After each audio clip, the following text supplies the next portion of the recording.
Hi, welcome to our YouTube channel.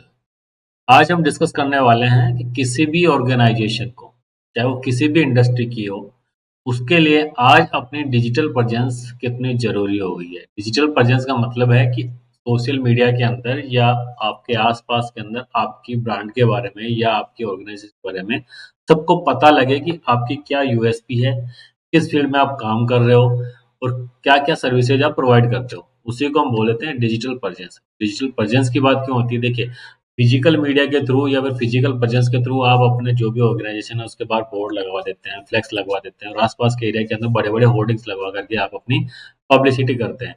इसी तरीके से डिजिटल मीडिया के अंदर या हर किसी तक रीच पहुंचे या मैक्सिमम लोगों तक रीच तब पहुंच सकती है आज के टाइम पे जब आप डिजिटल मीडिया के अंदर या डिजिटल प्रेजेंस अपनी क्रिएट करें। तो डिजिटल प्रेजेंस आज के टाइम पे किसी भी ऑर्गेनाइजेशन के लिए, चाहे वो छोटे लेवल पे हो, चाहे बड़े लेवल पे हो, सभी के लिए बिल्कुल क्रूशियल हो गया है, सभी के लिए इम्पोर्टेंट रोल प्ले करता है। अब डिजिटल प्रेजेंस को क्रिएट करने के लिए हमारे पास में क्या-क्या कंपोनेंट्स होते हैं, उन सब के ऊपर देख लेते हैं। जैसे कि डिजिटल प्रेजेंस आपको क्रिएट करनी है, तो सबसे पहले आपके पास में होता है उसके अंदर की वेबसाइट बनाना होता है। वेबसाइट बनाने के बाद में आपके पास में सोशल मीडिया के अंदर प्रेजेंस क्रिएट हो गई। फिर उसके ऊपर डिजिटल मार्केटिंग थर्ड पॉइंट आ जाता है। फोर्थ हो गया एसईओ। अब इन सबको वन बाय वन तरीके से हम डिस्कस करते हैं। तो सबसे पहले देख लेता हूँ एसईओ। एसईओ को बोलते हैं सर्च इंजन ऑप्टिमाइजेशन। आज के टाइम पे हम इंडिया के अंदर हैं। इंडिया के अंदर 99% लोग किसी भी इंफॉर्मेशन को जानना चाहते हैं या किसी भी प्लेस को ढूंढना चाहते हैं या उनको कुछ भी क्वेश्चन होता है तो पहले जैसे हम आसपास के लोगों से किसी से पूछते थे, आज सबसे पहले जाकर के हम गूगल पे जाकर के सर्च करते हैं। इंडिया के अंदर तो कोई ऐसे नहीं बोलता कि सर्च करके देख लो किसी भी सर्च इंजन के ऊपर। डायरेक्टली ये बोल जाता है कि इसको गूगल करके चेक कर लो कि कहाँ पर अवेलेबल है, कहाँ पर अवेलेबल नहीं है।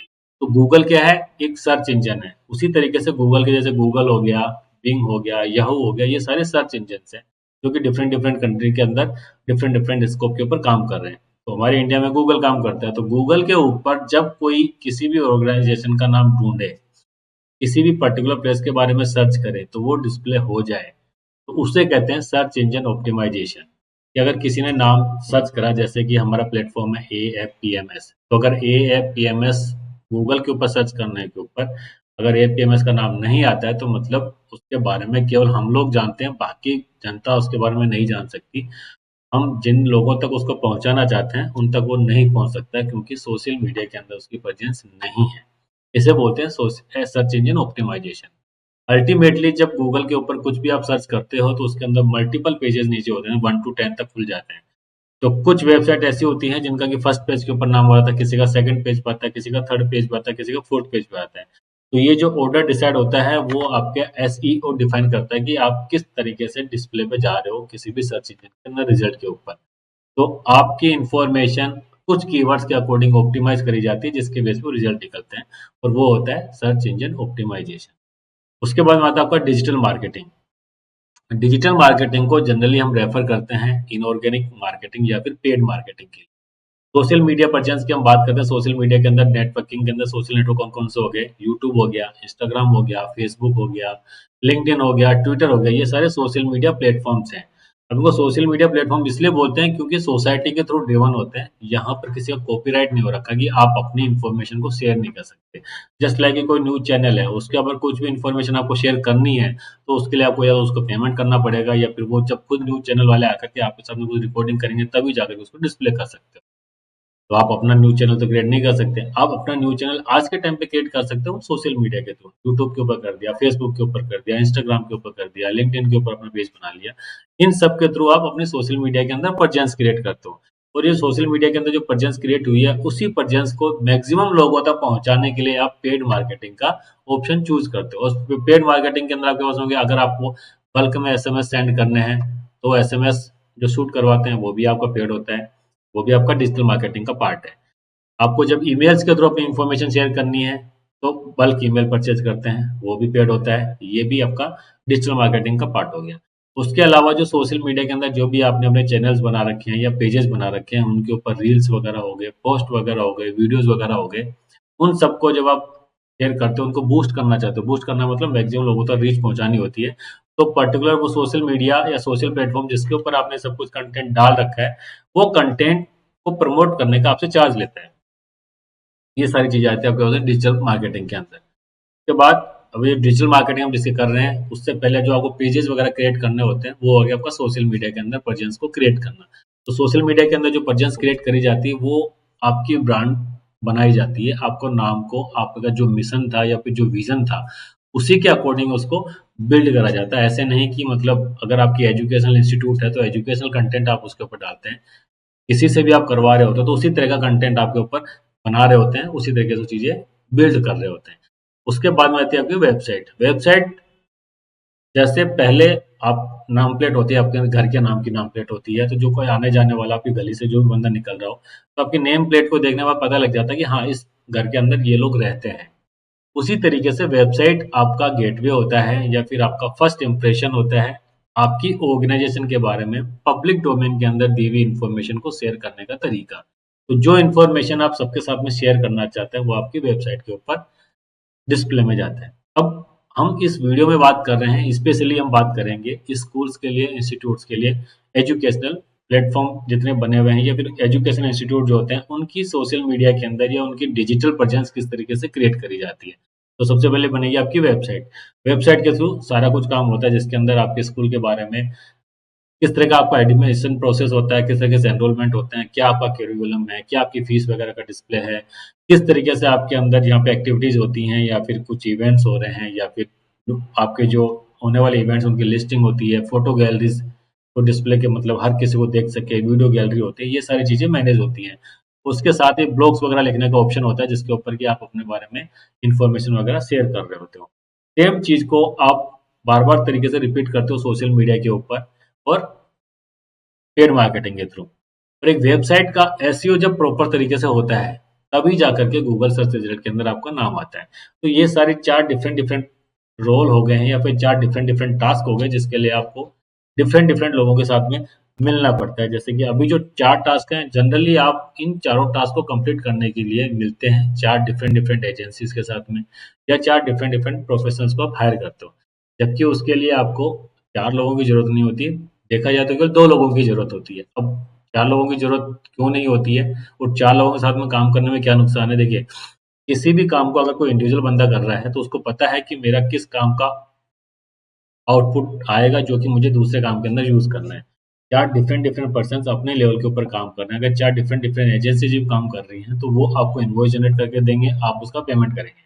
अब डिजिटल मार्केटिंग वाले को अगर आपने कुछ बोला है कि भई आउटपुट नहीं आ रहा है, वो बोल देगा कि आपकी वेबसाइट का एसईओ प्रॉपर तरीके से नहीं चल रहा है, तो हमारे यहाँ से जो लीड्स आती है वो वहाँ पे जाके बाउंस हो जाती है और आपके काम नहीं आती। तो आप एसईओ वाले को बोलोगे तो एसईओ वाला बोल देगा भई आपकी वेबसाइट इस तरीके से नहीं बनी हुई है कि उसके ऊपर एसईओ प्रॉपर तरीके से काम कर सके। जब वेबसाइट वाले के पास जाएँगे तो वो बोलेंगे वेबसाइट आपकी सर्कुलेट नहीं हो रही क्योंकि आपकी सोशल मीडिया में प्रेजेंस क्रिएट नहीं हो रही। तो अल्टीमेटली सब गोल-गोल घुमा करके आपको कहीं न कहीं इधर-उधर की बातें करते रहेंगे और आपका पेमेंट जाता रहेगा, तो अल्टीमेटली आपका फाइनेंशियल लॉस होता है, मेंटली लॉस भी होता है और अल्टीमेटली आदमी का कहीं न कहीं जाकर के मोटिवेशन भी डाउन हो जाता है कि यार मैं क्या कर रहा हूँ? तो उसके 4 की जगह पे अगर 2 लोगों से मिलनी हो, तो दोनों लोगों को साथ में बिठा के बात कर सकता है, भई उसका इनपुट है और उसका आउटपुट है, इस तरीके से मुझे रिजल्ट आना चाहिए। 2 जनों से कैसे कर सकते हैं? क्योंकि देखिए वेबसाइट एंड एसईओ दोनों एक ही बंदा कर सकता है।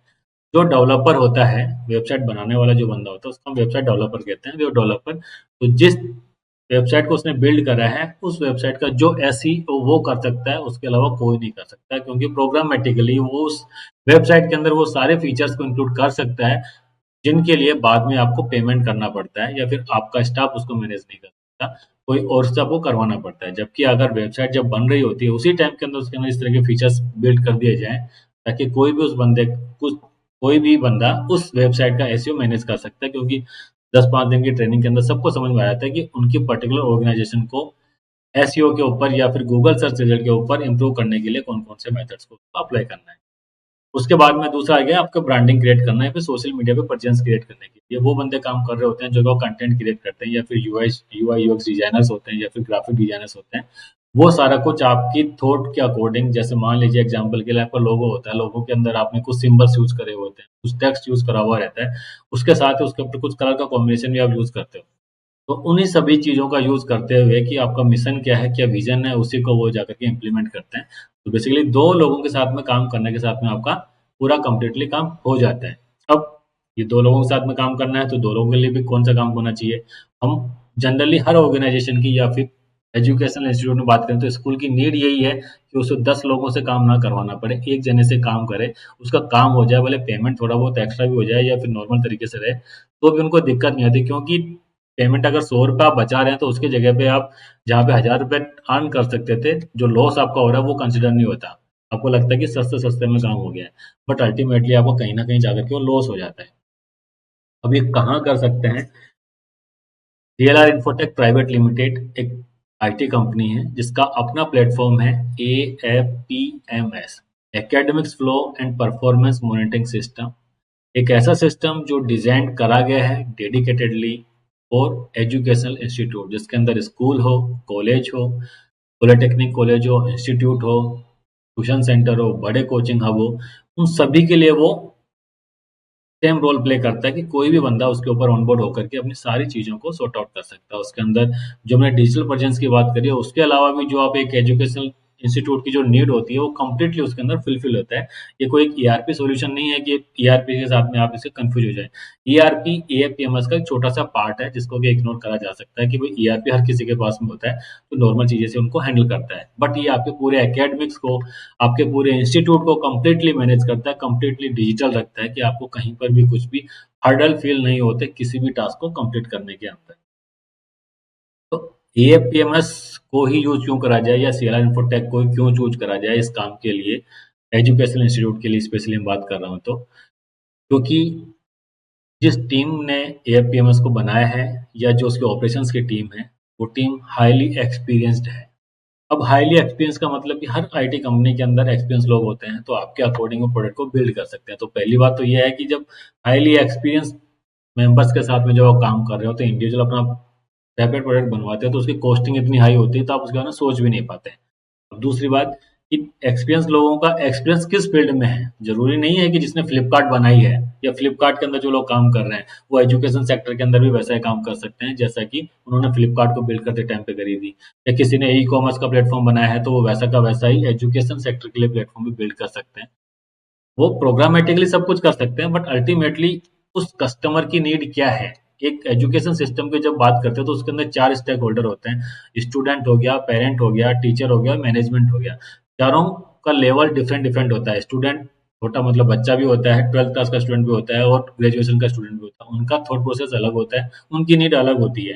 टीचर्स की नीड अलग होती है, उन दोनों के बीच में कम्युनिकेशन एस्टेब्लिश हो, प्रॉपर तरीके से हो, ये एक डिफरेंट एस्पेक्ट हो गया। उसके साथ में मैनेजमेंट के साथ में इन सब लोगों का लिंक प्रॉपर तरीके से रहेगी, कहीं पे कोई बीच में कन्फ्यूजन क्रिएट ना हो, एक ट्रांसपेरेंट सिस्टम बन सके। इसके लिए वो टीम की रिक्वायरमेंट होती है जिन्होंने एजुकेशन सेक्टर के अंदर सारा अपना एक्सपीरियंस गेन करा है।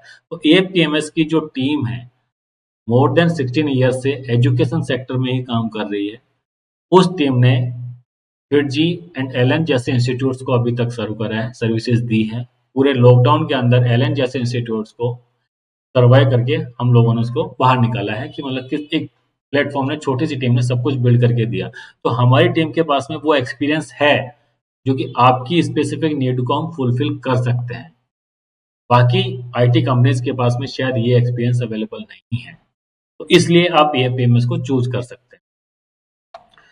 तो अल्टीमेटली कंक्लूजन यही है कि अगर आप एजुकेशन इंस्टीट्यूट को रन करा रहे हैं, चाहे उसके अंदर स्कूल हो, इंस्टीट्यूट हो, कोचिंग हो, तो आप अपनी डिजिटल प्रेजेंस के लिए वन स्टॉप सॉल्यूशन को चूज कर सकते हैं जिसका नाम है एएपीएमएस, जिसके अंदर आपकी वेबसाइट भी आ गई, वेबसाइट के साथ आपका एसईओ भी आ गया, आपकी सोशल मीडिया भी आ गई, आपकी डिजिटल मार्केटिंग भी आ गई। और इसके अंदर सबसे इम्पोर्टेंट एस्पेक्ट क्या होता है कि आपने वेबसाइट किसी से बनवा ली है और डिजिटल मार्केटिंग आप किसी से करवा रहे हो। मान लीजिए आपने इंस्टाग्राम के ऊपर रील को आपने बूस्ट कर रखा है और उसके ऊपर कुछ इंक्वायरी जनरेट हो रही है, तो जब आपके पास में कोई ऐसा प्रोसेस नहीं है कि किस प्लेटफॉर्म से आपके पास में इंक्वायरीज आ रही हैं, तो आप ट्रैक नहीं कर सकते हो कि पर्टिकुलर प्लेटफॉर्म पे आपको इन्वेस्ट करना है कि नहीं करना है। तो ये सारा कुछ जब एएफटीएमएस की साथ के जो एसोसिएट होने के बाद में जो वेबसाइट आपको मिलती है, जो जिस वेबसाइट के ऊपर आप काम कर रहे हो, तो उस वेबसाइट के अंदर आपका कंप्लीट लीड मैनेजमेंट सिस्टम भी आता है कि इंक्वायरीज को आप ट्रैक कर सकते हो कि कितनी इंक्वायरी आपके पास किस प्लेटफॉर्म के थ्रू आई है और उनमें से कितनी फेक आई है, कितनी ड्रॉप हुई है, कितना आपने कन्वर्ट करा है।